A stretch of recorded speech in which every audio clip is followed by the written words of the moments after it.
Okay. Right. So I have 9 participants, and in between, I will be admitting people. So welcome to the webinar, Tips and Resources on Teaching Math Online to ESL Students. And I'm going to go to the next slide. I do hope that everybody has looked and registered for the New York State Tease conference. You should see in the chat function a link to our conference so that you can register, and I hope that everybody will take the opportunity after this webinar to go and register. You will also be receiving the slideshow. I don't know if our president will post it on the website or if you will be getting it via email. That hasn't been decided yet. So I want to do, as an introduction, a poll. And I'm going to launch the polling, and the poll is asking how you have interacted with students since schools closed due to the coronavirus. Just select everything that applies. Can everybody see it?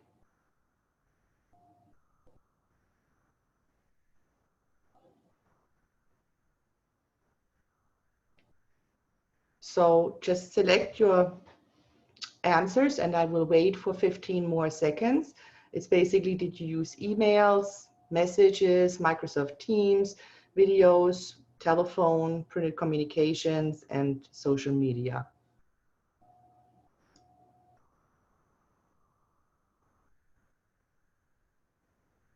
So I'm going to wait for another 8 seconds, and then we're going to end the polling.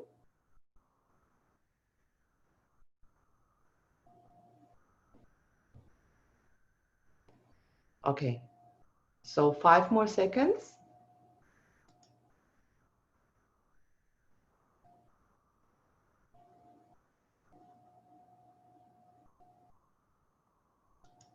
Okay. So, as you can see, many of us have used emails by posting a written message online, and Google Classroom seem to be the prevalent ways of communicating with our students. And I will come back to that later. It's interesting to see that posting videos online and one-on-one telephone voice are less, and printed communications are actually nothing. So we're going to go and look at our first slide. So in terms of working with students who are ELLs and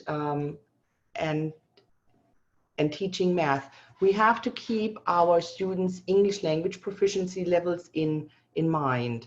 So when you have a when you are working with math, the first and most important thing is that your students actually understand the vocabulary, the math vocabulary, before they can even start working on a word problem or on a math problem. And so I am thinking either glossaries or word banks or model responses or sentence starters would be very useful.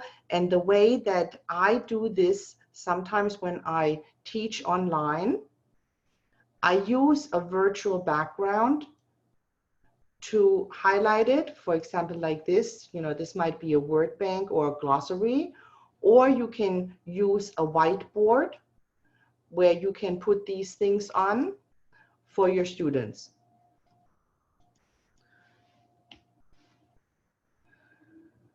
So we need to teach to what our students know, either ESL-wise or math-wise. And we need to distinguish between not being able to have the vocabulary and not being able to do the math, because very often our students, when it comes to the pure numbers, could do the pure numbers if they understood what they're being asked to do. So we should use words that our students already know when introducing a new math concepts, or in review concepts that you know that your students know when introducing new English vocabulary. And we should avoid introducing new math concepts and new vocabulary at the same time. So what do we know? All right, so we would do first some vocabulary work with our ELs. So now, how would we do this on Zoom or other visual means?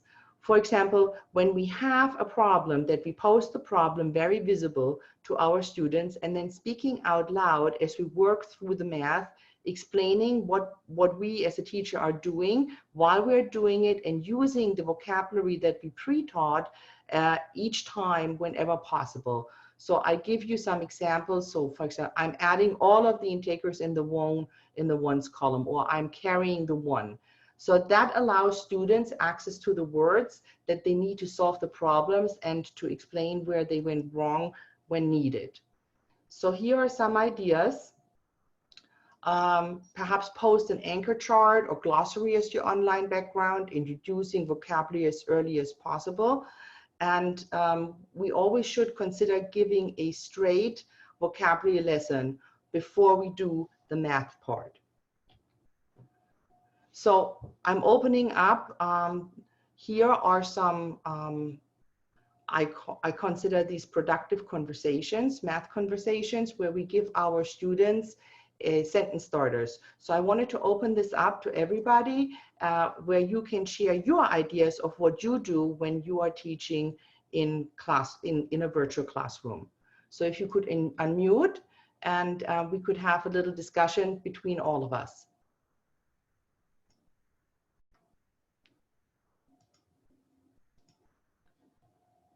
Could we have a little discussion and share? Anyone? I would share. Yes. I'm not an elementary or high school ESL teacher anymore. I'm teaching college students about working with English language learners. But I think the same sentence frames that you would use in your that you would have posted all around your room during math would be really, really helpful in the online environment. So I really like this idea, and I don't have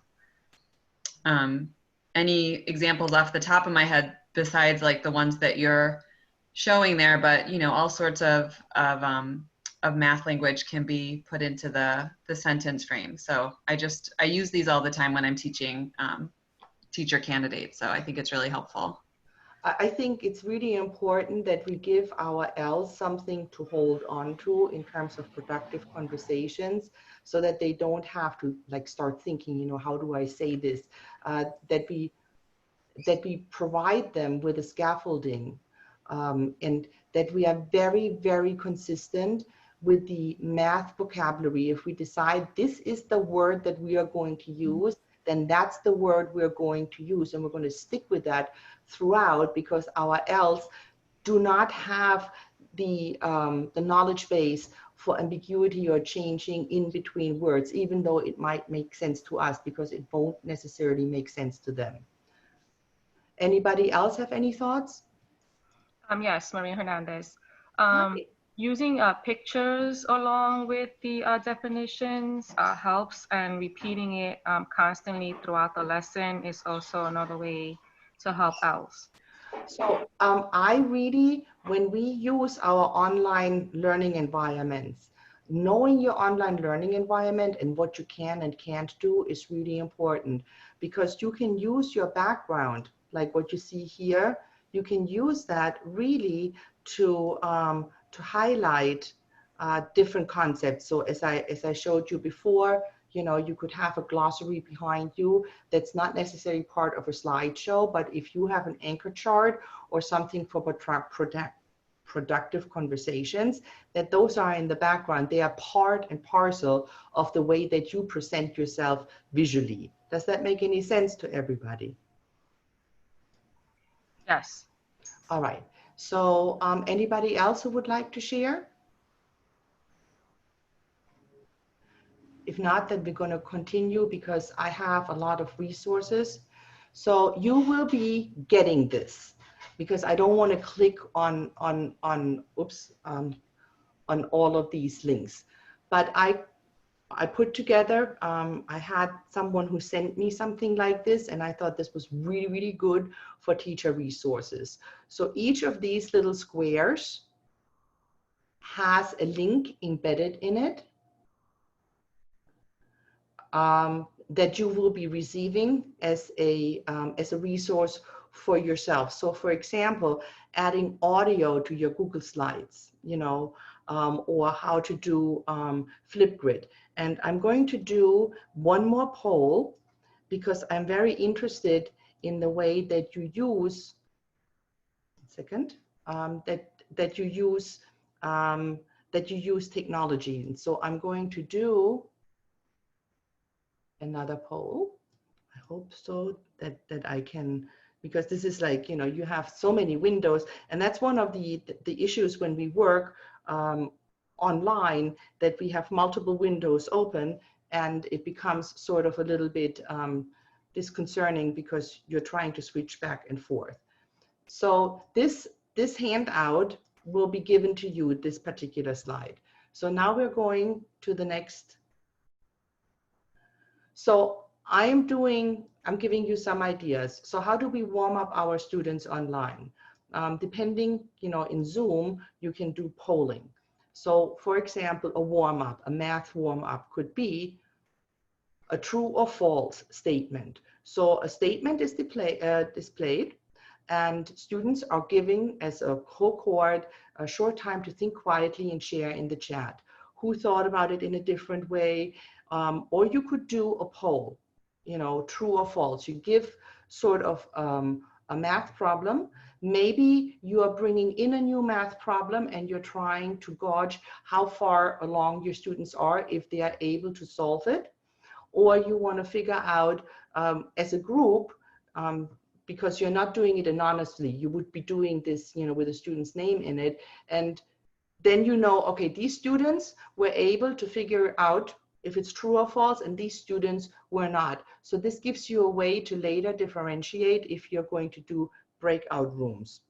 So depending on the task, it encourages students to reason about numeric and algebraic expressions and the meaning of fractions, whatever it is that you want to do. But you could start a session just by doing a true or false statement and polling your students and letting them see the poll. And that way you're getting sort of a pre-activation of knowledge. You can see who's already there and who isn't, and it will give you an ability to differentiate later. Next. Admit all. Okay, 1 second. Poll the class. All right. So when you poll the class, you can register an initial response, and then you could poll your class at the end with a similar problem and see if the class as a whole has understood the concept.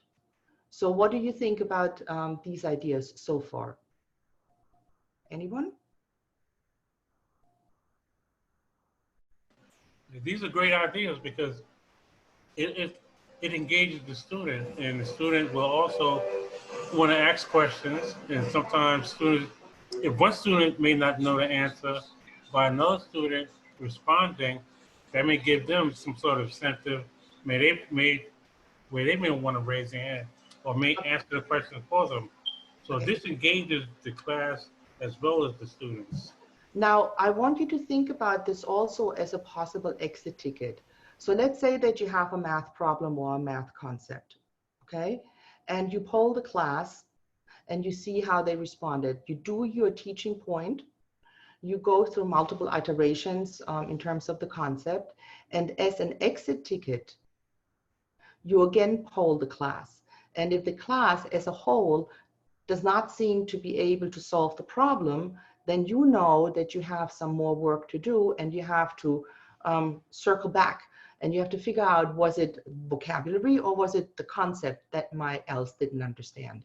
So in terms of a poll, you could put in the keywords, the mathematical keywords that they need in order to solve this problem, making sure that they understand it, and then give a problem and see if they can solve it, and do it as a whole class. Because if you put students on the spot, especially L's, what happens? What happens if you put an L on the spot and you ask them outright?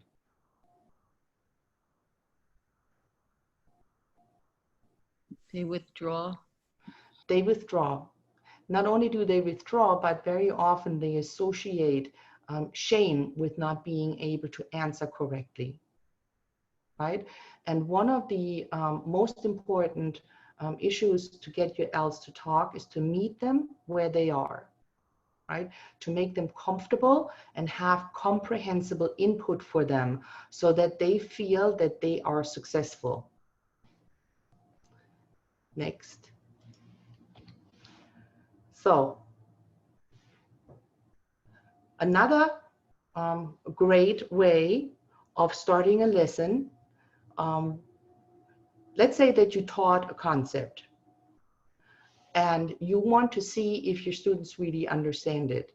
You could do a group of which one doesn't belong. So for example, you could present them with 4 figures, 4 diagrams, graphs, or expressions, and ask which one of these doesn't belong, okay?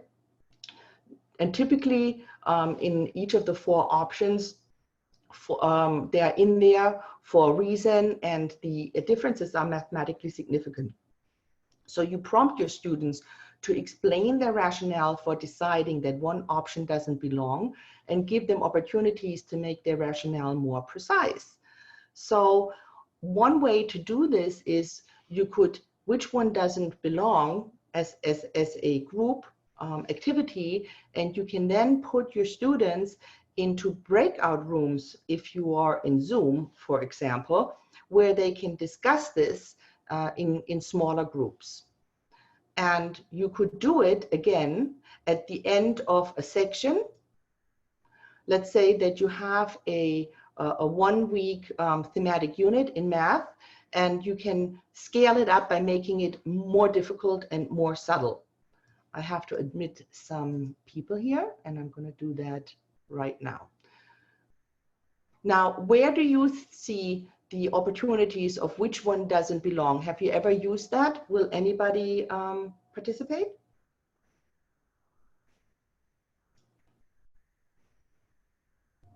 Has anybody ever used this particular activity in a math environment for else? Oh no, I was doing English for the L's, so I didn't use which one doesn't belong. I Okay. didn't, but I Yeah. liked it because I think that it gives you, sometimes it's harder to pick out the one that is correct. I mean, it sounds weird, but I think it's like less pressure sometimes to pick out the one that doesn't belong.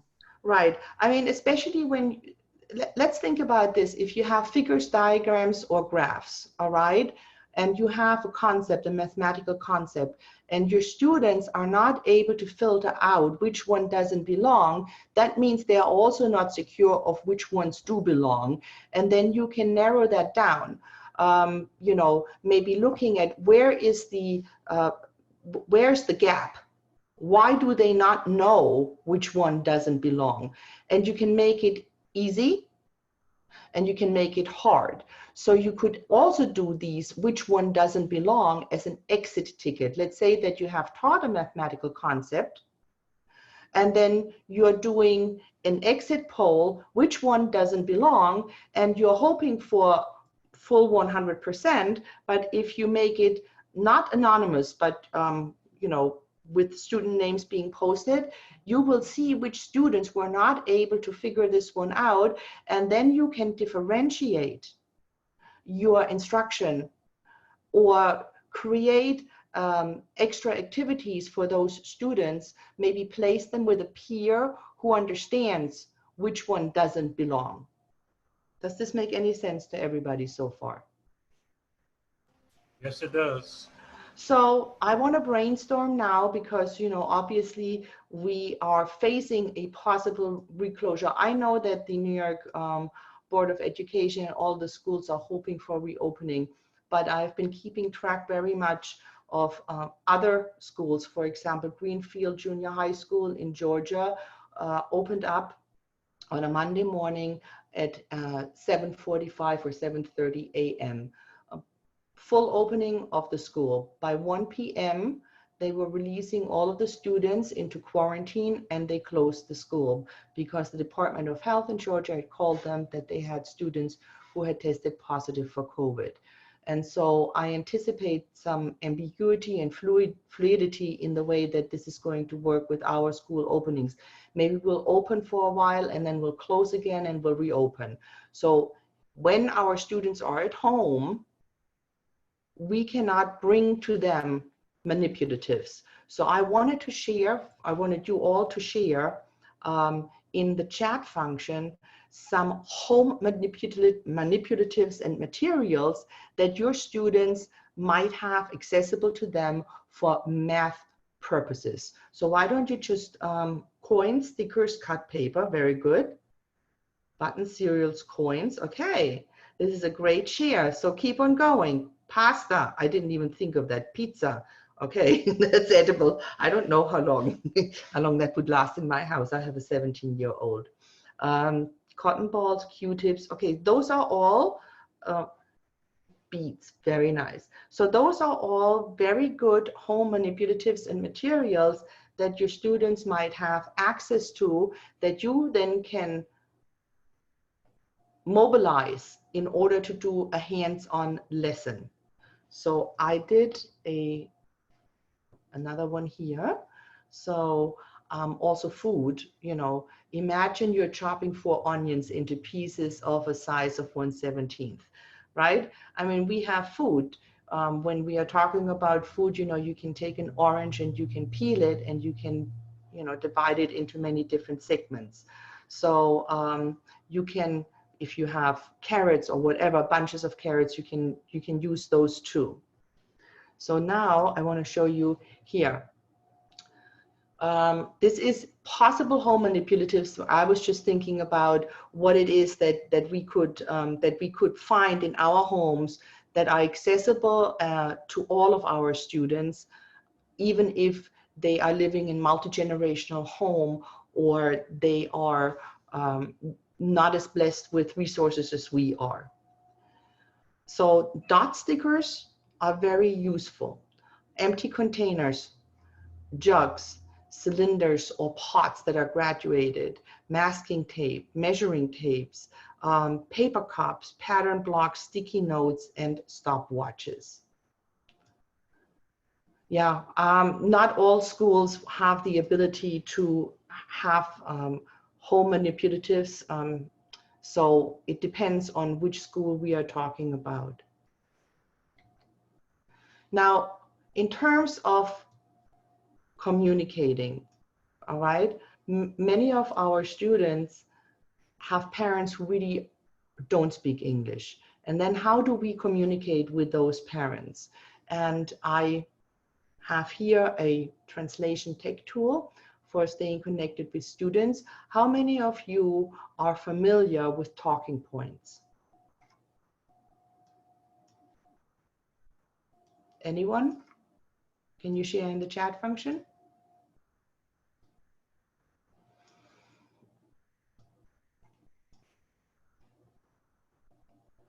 Is anybody familiar with talking points? We used it. Say that again? Oh, I never used it. Okay, so I'm going to exit the full screen mode so that I can take you into talking points and stop my screen share and then share it again so that we can see what that means. Okay? 1 second.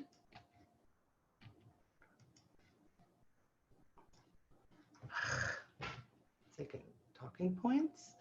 And 1 second.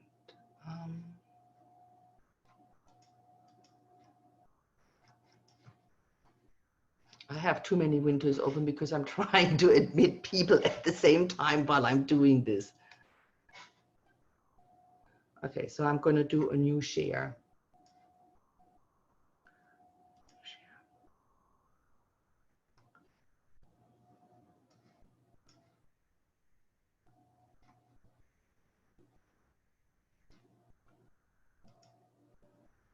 Okay. Where is it? Okay, new share. Here's stop share. Sorry about that. Stop share. Okay, so now I'm going to do a new share. Yeah, there we go. So this is Talking Points. This is the website, and it is actually for free. Okay, it gives you all of the resources. I have embedded the link into it, and basically you create a list, and you can type in, and you can have your messages automatically translated into the language that that your parents speak. So I find this very useful because it makes it easier for you to try to communicate, because communication is really, really hard.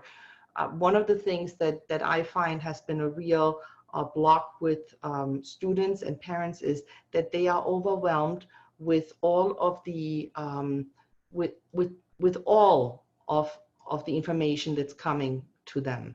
So my son is in 12th grade, and I have had 40 messages so far from his teachers with requirements and things that they're asking me to do and papers to fill out. I can't keep track of it. And if I can't keep track of it, try to imagine if you have parents who have limited access to computers or any of emails, and sending them emails will simply be not productive. Now, the next thing that I have here to share is Desmos. How many of you are familiar with Desmos? Okay, I'm going to share again.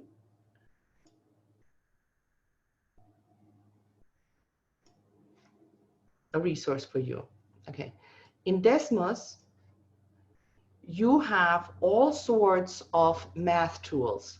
Okay, you have a graph calculator, a scientific calculator, a 4-function calculator, you have test practices, and you have a geometry tool. All you need to do is, I'm signed in here, it's a free account, and you can use this to do demonstrations, and there are also activities for you to access. So I'm going to show you starter screens. There are, hello? Yes? So Quick question. Yes? Sorry to interrupt you. Can any of the activities in the website be used in the Google Classroom? I am not sure if they can be used in a Google Classroom. I am assuming that if you can embed it into Google, but I would think so.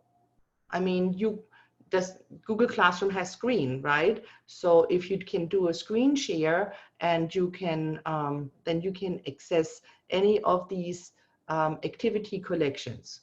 And you can create your own collections. I don't have any collections yet. So you will be getting all of these activities. You will get all of these slides and everything for you to access and start playing with these resources. There is another one called Illustrative Mathematics. So in Illustrative Mathematics, what they are saying a very effective approach is for distance learning. You explore and deep dive and synthesize and apply. And where you're most your biggest focus should be in the deep dive when you are actually in a synchronous classroom setting. And that they show how you're supposed to do this. And I am going again to open this link to show you what that looks like. Stop share, share screen, and Illustrative Mathematics. So in here, you have an enormous amount of free resources for mathematics educators with self-guided resources. And what they give you is the content standards, the access practice standards, and then different equitable teaching practices. So this is a very useful resource for all of us who are teaching else and might not be certified math teachers. What are your feelings so far? Would you think that this is a useful resource?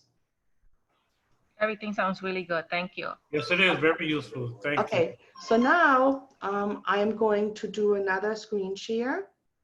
You know, I don't go into each resource because I'm going to share this so that you can eventually go and play with these yourself. All right, Dreambox. Now in Dreambox, what I like about Dreambox, okay, open link. What I like about Dreambox is, let me just stop share and do another share screen.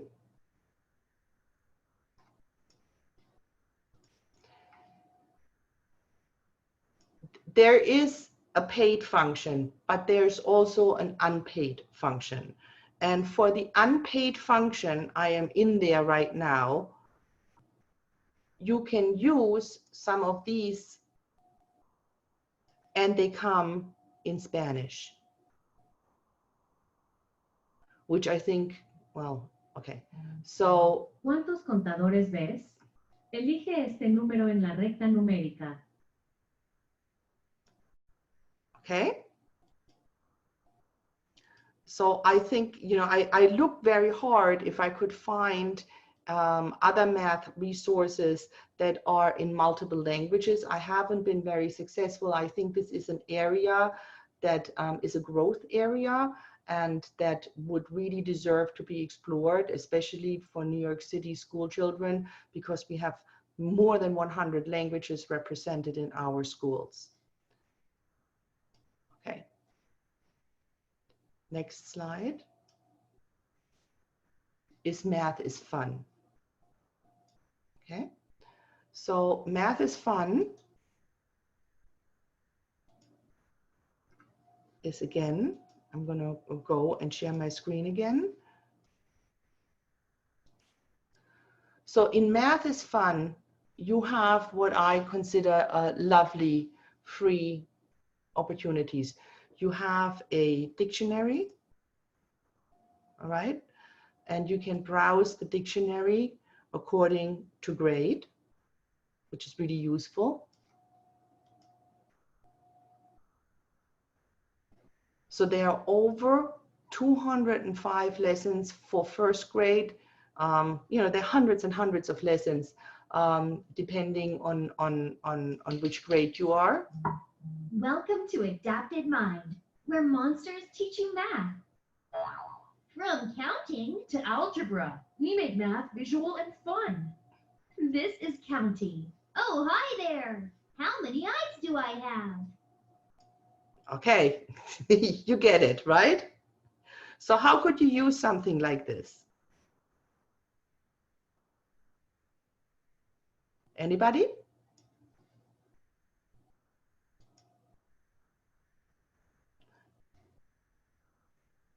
Anybody? How could you use like this? Yes. Okay, 1 second. I have to admit someone in the in my environment.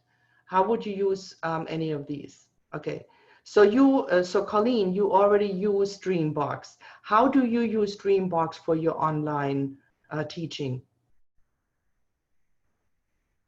Colleen Marr? Hello? Are you here?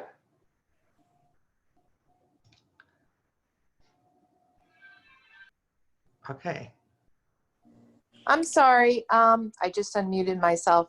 The students are assigned Dreambox from their classroom teacher. So their initial, can you hear me? Yes, we can. So initially they're screened. We use it in second grade. I'm most familiar with it. They're screened at the beginning of the year, and then Dreambox is able to differentiate, you know, what level the student is most comfortable with. So wherever they begin, they start using. So the students have Chromebooks, and they go on Dreambox after their Common Core lessons and their core instruction. Once those activities are complete, they have time to access Dreambox. So the students really enjoy it, and even our entering Ls do very well with that. Thank you for sharing. Now, Thank you. so I want to go to the last one, which is Wolfram Alpha. How many of you are familiar with Wolfram Alpha? Can you share in your in the chat function?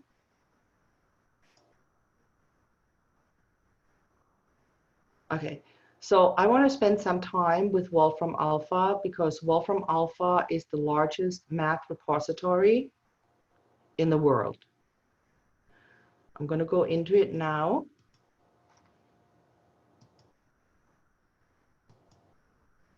One second. Where is my Wolfram Alpha? Okay. Here. And I'm going to stop share and then do a new share.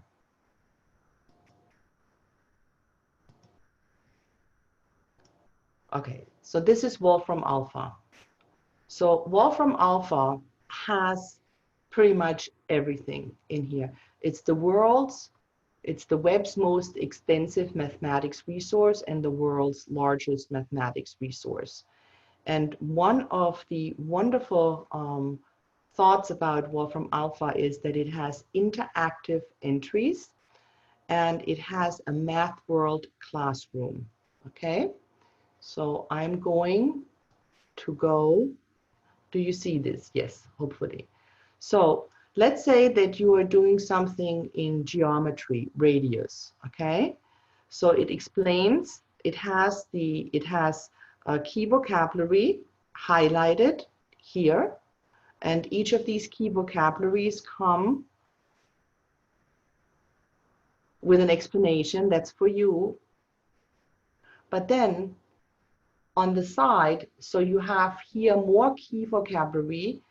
Here you have an interactive knowledge app, and for each separate concept, you have interactive knowledge apps that come up when you go and you look for a particular mathematical concept. So what does this mean? All right. So it shows you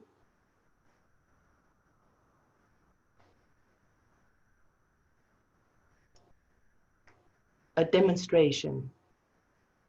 So if I want to do circumference, you know, it's going to do that. It has different visualizations. I mean, you have to go and you have to parse it, right? But I think it's a very, very useful website for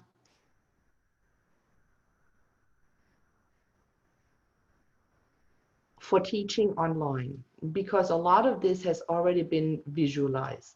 So I'm going to put everybody in breakout rooms for 2 or 3 minutes to discuss what they have seen so far that they might be able to use and what you are using right now when you are teaching online ELL's math. Okay.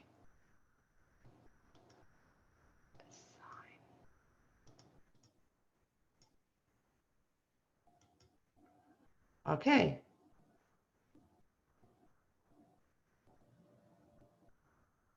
Are you all in breakout rooms? No? No. Okay, not joined, not joined. I see, because not everybody, okay, some of you are and some of you aren't. Okay, so who is not joined? Unassigned, not joined. Breakout room 1, breakout room 2. Okay, so why don't we discuss what so far have you seen that you think might be the most interesting resource that you have looked at? I think the talking points will be a good one to communicate with parents, and I'm liking the Desmos so far. Okay. So I think those are the ones that I'm going to navigate some more to help me with my outs. So what I would like you guys to do is I'm going to share this particular slideshow with our president of Tease, so that she can disseminate it either on our website or email it to you personally, so that you have all of these resources in the PowerPoint presentation. Okay. And I wanted to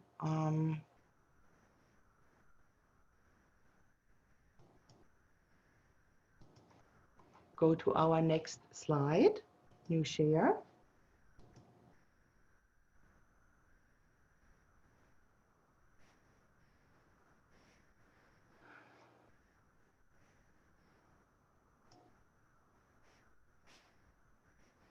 So what other resources? We started just introducing ourselves first, and we didn't know what our some of our resources necessarily. Sorry. That's okay. Yeah, that was quick. We didn't even get to do too much discussion. Okay, so I think what would be very interesting in the chat function for right now would be to share what grade level you teach and what experience you have with ELS, so that we sort of know who everybody is and what, you know, where you are in terms of location. Would you do that?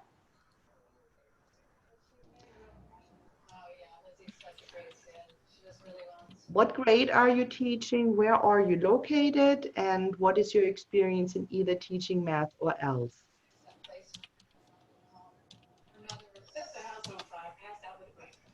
Is somebody talking? Should I start? Yeah.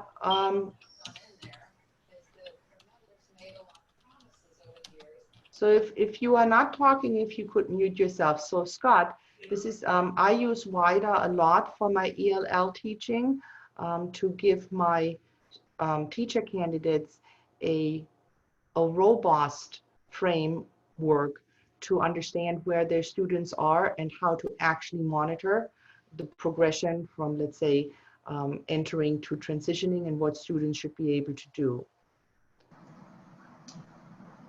Okay. And then my last question would be, what is it that you're most afraid of for the coming semester?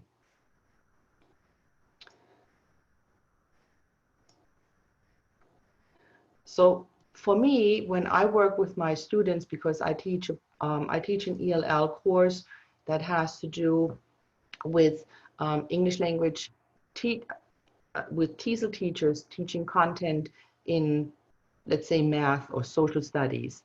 And what I really favor is that my candidates, when they do, let's say, a math, that they have a sheet, like an infographic, for their students, that students can refer to at all times. So this is a sample sort of sheet where you have all of the skills set out for your students to take a look at. And of course, for a first grader, this will look different than, let's say, for a 12th grader, right? But having this prepared, like as an anchor chart, where the skills are clearly labeled, and I've had students doing wonderful jobs where they created these resources in multiple languages. So I have one student doing it in English and Polish, and one student doing it in English and Chinese, in Mandarin Chinese. So these are really good resources for students to have. And if you can project that as your background, maybe like one, like an anchor chart like this, that will be helpful to focus your students on the skills that they need, and you can refer back to that regularly. Does it make sense? All right. Yes. So I have, we have another 8 minutes because I have another meeting in 10 minutes. So I'm going to put the next one. You all know that we are getting ready for our virtual conference, right? And I sent the link to the virtual Tease conference, New York State Tease conference, into the chat all the way up there at the top. And if you hopefully will register, because we will have Steve Krashen coming to talk about comprehensible input and all kinds of fabulous speakers. So I hope that you will take the opportunity after this session to join our TESOL conference. And I'm opening this up now for questions, ideas, anything that you feel that you would like to address. I just want to thank you for all the resources that you have shared today. Many are new to me, maybe to a lot of people who aren't here today. Will make our teaching experience a little more easier, manageable for what we are experiencing right now. So what is it in general that you are the most nervous about when you think? Just being able to reach out to all our students equally. I know that's going to be very difficult this year, but being able to give them the best that we can under the circumstances, that's a bit scary. I've heard a lot about being worried about the summer melt, so to say, because students really haven't had, and I have just included the slideshow in here. So you can, as long as this is open, simply go and click and download it. That way you all have it, right? I've heard a lot of concern that students have really fallen behind, and I've read the statistics that up to 1/3 of all students starting in March actually never did sign in for distance learning. Has this happened to you guys too? Yes. And we have a class of 22. Out of the 22, I would say about 6 or 7 were doing the assignments daily. The others were picking and choosing or just did what they could as they understood. And some, even though they were in our Google Classroom, did nothing at all. And is there a general, I mean, I've heard from my teacher candidates that there's a real fear that our students have fallen tremendously behind, because really in essence, there wasn't any content knowledge accumulation in terms of math or English from March all the way to the end of June. People were not only unable to access their classrooms, or maybe they had multiple siblings trying to be on one device, but how do you negotiate this minefield? So now you have students who were there and they're ready for the next grade, and then you have students who are now in your grade and they really haven't had the background, they don't bring that background knowledge with them. Do you have any ideas how you are going to address this?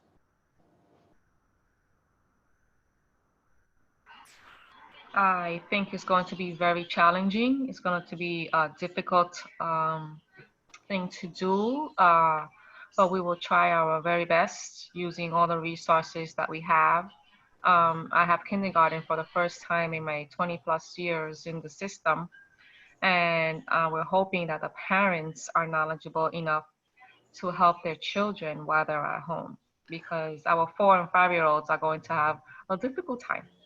So might I make a suggestion for all?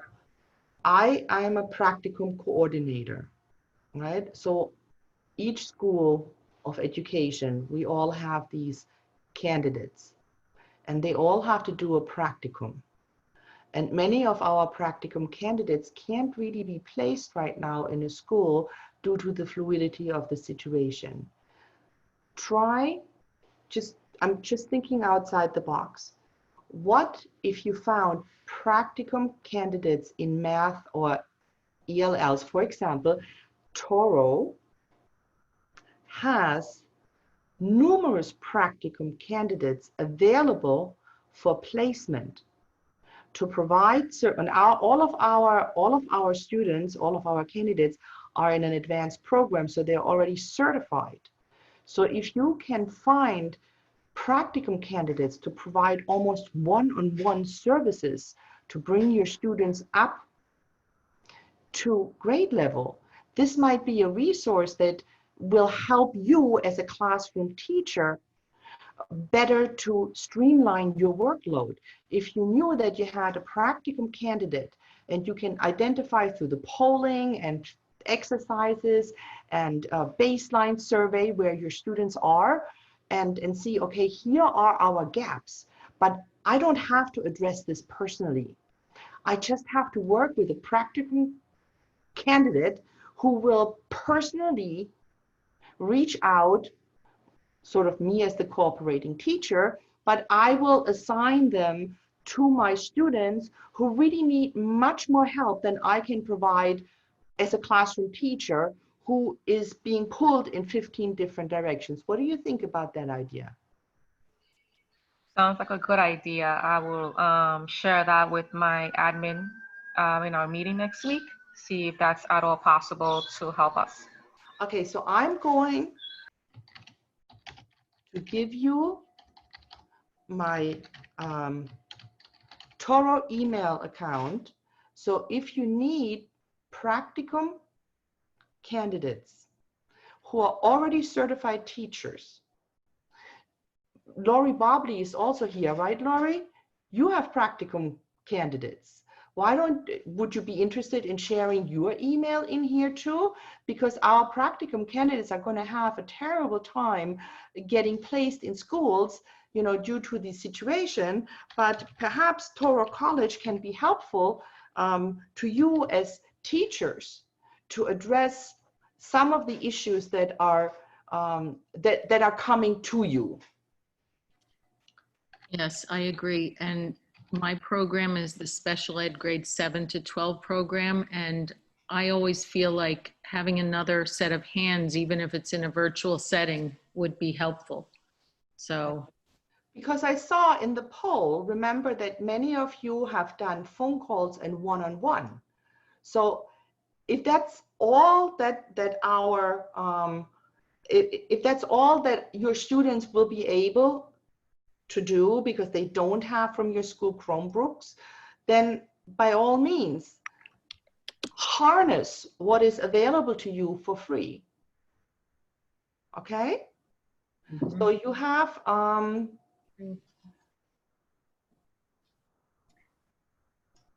any more questions?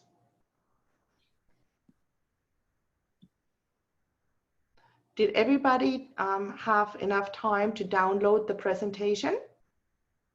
Now I have a quick last question before we close this.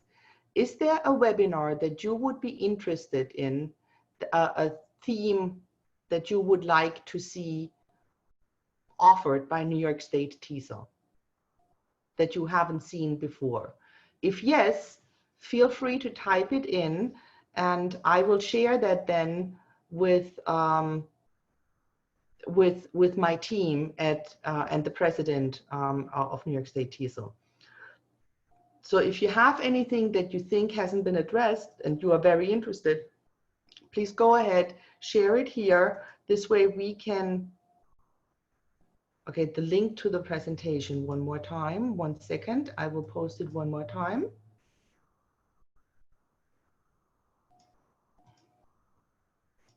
There you go. So if you have anything that you really feel is a pressing need in the community, please let me know. I did put the link in the chat.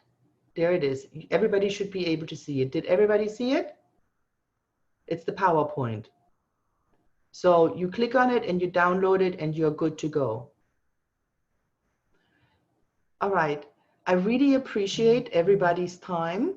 New York State TESOL, as you know, is the New York State Organization of Teachers Teaching English as a Second Language. And we are very pleased that we can be helpful to our fellow colleagues in such a way. I wanted to thank Laurie Bobley, Professor Laurie Bobley, who is also from Touro College, to come in and look at this presentation. And I will be closing this in a minute. Is there anybody who would like to share anything? Charles, Scott, Christine, Pauline, anybody? I'll just say thank you for the presentation. Even though I'm an English teacher, this math presentation was very helpful, and I will be able to use it in my classroom once we get into the classroom, and also virtual come September 2020. So just to do one more thing, I want to go here. I want to show you something. For those of you who are not ELL teachers, how do we figure out where our Lexis is for our students? Okay, so if let's say that we that we are trying to figure out, is this level, is the wording and the vocabulary of the grade level appropriate to my students, just in case anybody would like to know. I am going to share my screen once more, and so you can see this resource there. Can you all see it? So if you ever have a question on, did I prepare my word problems with the correct Lexile level for the grade level? This is a Lexile framework for reading, but it also works for creating or trying to see if the text that you are using is appropriate for what you are constructing. And I am going to post that in the chat as my last thing. Are you familiar with this? Has anybody ever used an instrument like that? No, Yeah. it's new to me. I'm familiar with it. You're familiar with it, and have you used it? It kind of incorporated in the reworks. It lets us know exactly what's the level. Okay, So but have you used it for math word problems? No, not for math, just for reading. Okay, so I recommend when you have math word problems are reading. Yes.